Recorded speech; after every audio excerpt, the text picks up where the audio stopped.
What's up, y'all? This is D. I just decided to do a talk in the dark.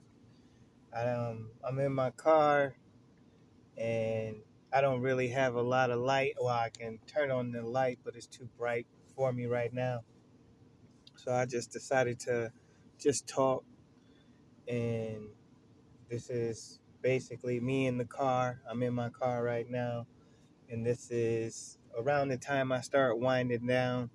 Sometimes I have to like go and pee before I'll call it a night because I've been drinking fluids all throughout the day. When it's super hot, especially, I drink a lot of water. Sometimes I get a guilty pleasure soda, Sprite, but I try to watch how much I'm drinking so I don't have to continuously get up and go pee in the night and leave my car and go and pee, whether I have to go to a gas station or um, go pee in the bushes somewhere. And so I'm trying to be mindful of that. I just went um, to like the park to go pee, and hopefully that's all the pee I'm gonna have to do.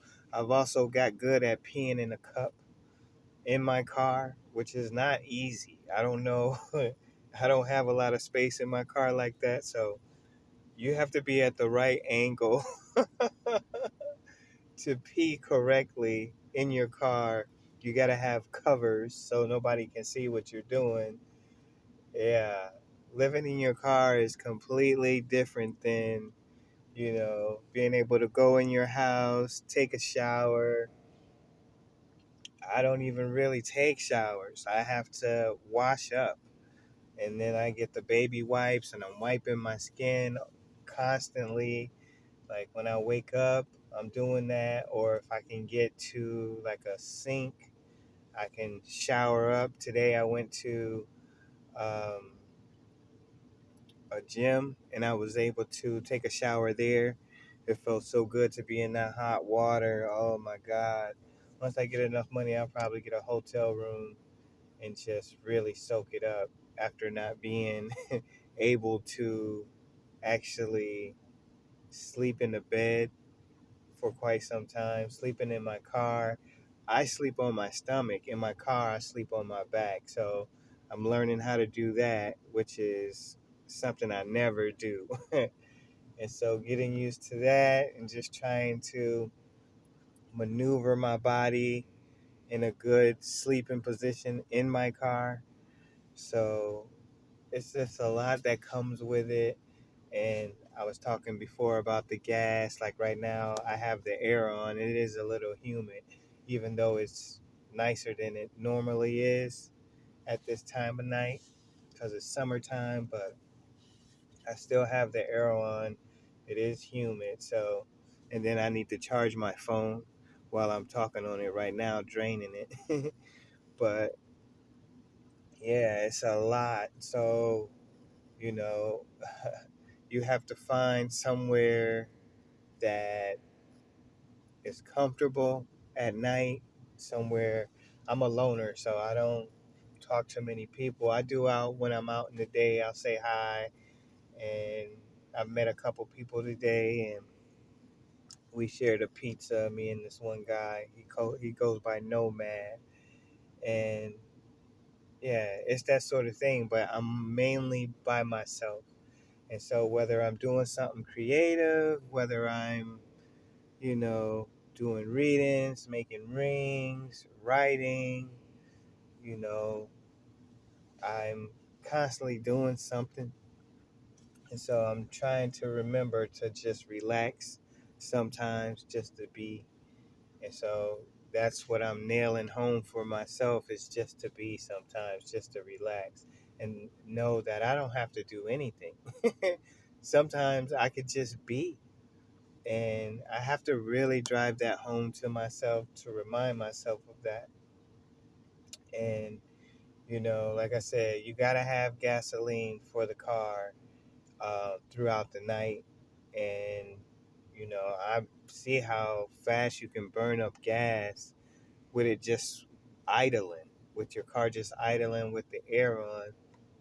And so I'm very mindful. I try to do it only when I get really hot, but it's been so hot lately, I ain't really had a choice but to, turn it on. And then sometimes I wake up and I'm drenched in sweat.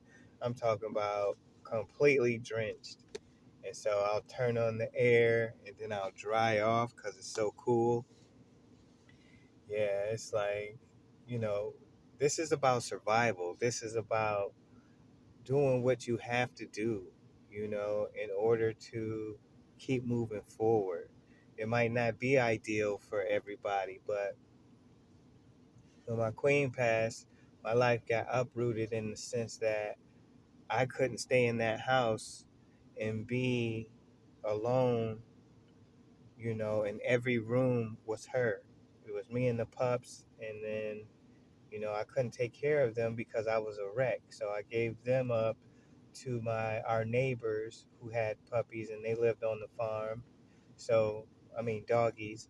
And so my doggies now have a new family because me and my wife were taking care of them. One was 10, one is 12, Tiny and Joji. And I know they're way better off now than they were when it was just me because I was just a wreck. I was just tears. And, you know, it's crazy how life flips itself on its head, on your head, flips you on your head, and changes everything. And so, being in the house after she passed, I did it for like 3 months, which was crazy. I still stayed there for 3 months. And then I kept getting readings, tarot readings, where they was like, you got to do what you think you cannot do. And I knew one of them was to quit my job because it was like going up a hill to slide back down it. And then another one was to give my puppies up. And then another one was to leave our home. We rented from a friend of ours and we had been there 6 years. I took care of my wife and we did our legacy work together in that house. And she fulfilled her destiny in that house. And so every single room was her. And I love her so much that I felt her presence in the house even after she was gone because she was there with me, in spirit, in soul, trying to console me. And I know she was going through a difficult time too because she wasn't expecting to leave. And so I can only imagine her on the other side of the coin going through the same thing I'm going through with leaving us and not being ready to leave us. And so, yeah, how everything happened, I learned that it was meant to be. I learned that, you know, through this 2 year process, things happen that we're not expecting, but I know she fulfilled her purpose and I got to see her fulfill her purpose. I've never seen anybody do that. I know I've seen people have kids and leave a legacy that way, but I've never seen somebody fulfill their destiny the way I got to see her do it. And so I'm so blown away. I'll probably write a book one day about the Phoenix rising, her, in the afterlife, going from here to the afterlife as the Phoenix rising, which was a tattoo she had on her back was the Phoenix. And then her passing or transitioning, making me become the Phoenix rising as well. And that's one of my sayings. I say the Phoenix has risen and I'm here. I'm not here. What I say, one of my sayings is, I'm not just here to fly, but to soar.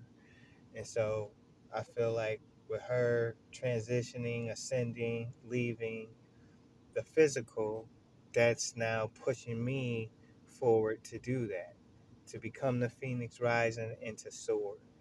And so, yeah, this is just, a part of the next stage for me. Being in my car is complete freedom in the sense of I don't have to do what is expected of me. I can go another route. I can, even though it's not a traditional thing, more and more people are in RVs and campers and in their car. Some people are homeless. I see a lot of homeless people, you know, and you see the same people because there's only so many places you can go when it's hot.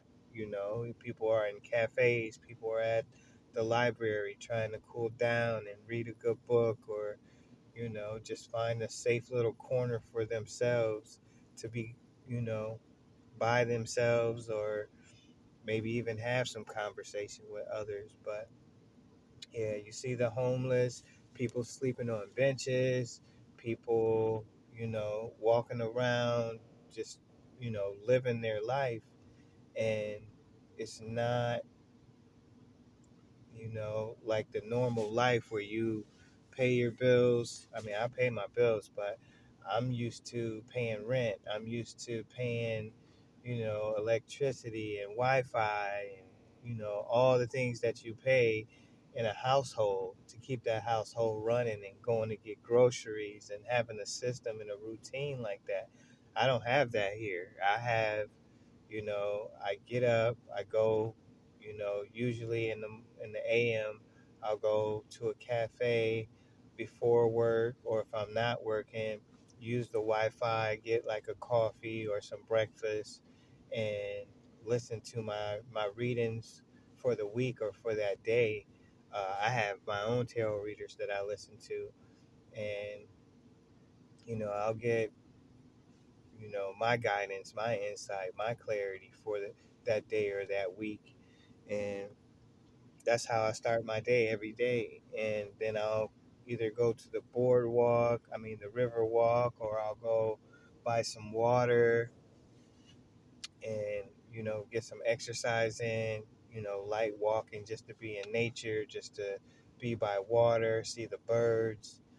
And that's completely different than my life when I was with my wife. When I was with my wife, which I really can't call her that anymore, I should just be calling her Preem.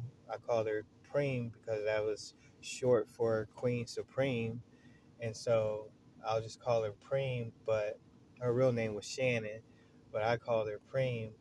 And yeah, when I was with Preem, my whole life was completely different. I took care of her. She didn't have to work, and we loved having all of that time together. I made her into a homemaker. She gave us heaven on earth. And so that was a completely different life than what I am doing right now, living in my car, getting gas for the night. So I have gas in the morning to go to work or throughout the day to go get food or whatever I need, but I actually need gas overnight just so, it's so hot that I can turn on the air conditioner and be cool while I sleep. I don't keep the car on all night, but I'll turn it on and off at times. And it's a weird thing, but I'm by myself. I'm in a secluded area, apartment complex. I'm in between cars. Nobody can really see. I got some tinted windows in the back, that sort of thing. So when I lay my seat back, you don't even know I'm in the car. And I got my blankets. My auntie was really, really cool. She gave me a bunch of stuff to leave with. She gave me a bunch of waters. She gave me pillows and blankets that I was using. She told me I can have all that stuff. And so that's what I'm using. And I'm so thankful for her. She looked out for me for 7 months where I was able to get a job. I was able to buy me a car. Well, pay for a car. I haven't bought it. I make payments, and I make payments every 2 weeks, not every month. So it's like, I can't miss work or I'll lose the car. So it's just like, and I pay two insurances. So I pay the liability insurance as one payment every month, but then I pay the insurance on the car, which is through who I bought the car from, was a company, and that's every 2 weeks as well as the car payment.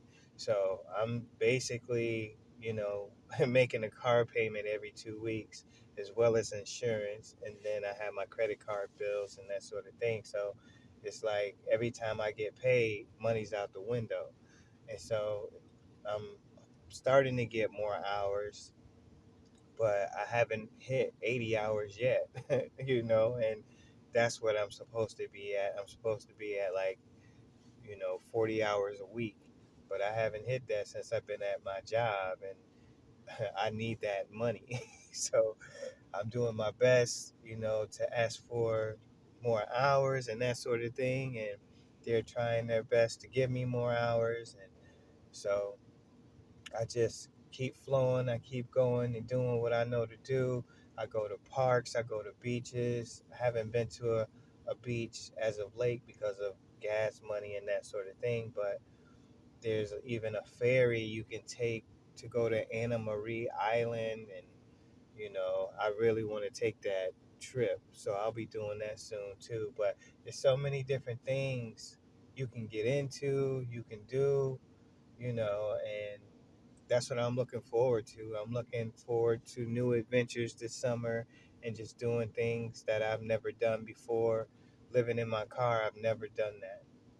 Me and my wife did it for a day, and then we were able to stay with friends, and then we got our own place. But to be by myself, living in my car, it's been like 3 weeks now, 3 to 4 weeks that I've been living in my car, and it's a completely different way of life, and you survive. You make a way. That's who we are. We're gonna find a way. Even the homeless, they get up, they go and get food wherever they serve it. There's places that serve food. I don't know those places. I haven't talked to the people that, but I heard people talking about some of the places they go to get food and that sort of thing. And that's what we're doing. We're just making life from where we're at, but I know I have a lot to give in my life. I have a lot to share, a lot of gifts, a lot of talents, a lot of blessings to give, and that's what I'm going to do. And I'm going to do it one step at a time, one moment at a time. You know, I'm, I'm a giver, and so I receive a lot too. I receive a lot of blessings on the channel, your beautiful words. People sometimes tip me, sometimes give donations, and I'm so thankful for that. I'm so thankful for people looking out for me. I'm I've lived in the projects. I've lived, where crack was epidemic in my hometown and in my area, and to overcome so much in my life, and I'm still going. It just shows me how strong, we are as people, and how strong I am individually myself to keep on finding a way, keep on making a way, never give up, even though at times, I'm thinking the worst things, and those worst things never happen. So it's just about trust and spirit. I give everything over to the Creator, to my guardian angels and my ancestors, my higher self, and that's who I'm led by, and the Creator is just so amazing, giving us such a beautiful life. And I was talking to Nomad earlier today, and he's a gypsy, and I was explaining to him, he was like, down here on earth is hell. And I was explaining to him, no, it's whatever you are taught by or led by. We have both heaven and hell inside of us in our mind. So you can have hell on earth, or you can have heaven on earth. And it's also your environment and how that influences you, and how do you move about your day. So you can have heaven and hell. And we experience both here on earth. We experience heaven and hell on earth. But I have had more heaven than I have had hell. And that's the balance I like. That's what I'm going to keep flowing and gravitating to, heaven on earth. And, I've had my hell. I just went through it when my queen passed. And that took everything out of me. It took everything for me to be where I am right now and to know I have true internal strength, I have true power, and I don't give up easily. And if something was gonna break me, it would have been my queen passing. And I know a lot of people was like, "That's over. It's over for D. He's not gonna come back from this because we did everything together." And look at me, I'm shining bright like a star. Like I'm shining. Because I choose to, and I have it in me not to give up. But that doesn't mean it wasn't hard, it wasn't grueling, it wasn't testing, it wasn't challenging and struggling. People didn't get to see that part. So, just because I do my internal work, a lot of times people is like, "Oh, he's okay." You have no idea. People have no idea the struggle I went through to get to where I am. And, to love somebody so deeply and lose them, man, man, man, I can't tell y'all how painful that is. And to keep, I know a lot of y'all have experienced it as well, but I'm just speaking specifically about my situation and how I was able to get through. It was not easy at all. It took everything I have, everything in me to get to this place, living in my car right now after taking care of my wife for all those years and having heaven on earth in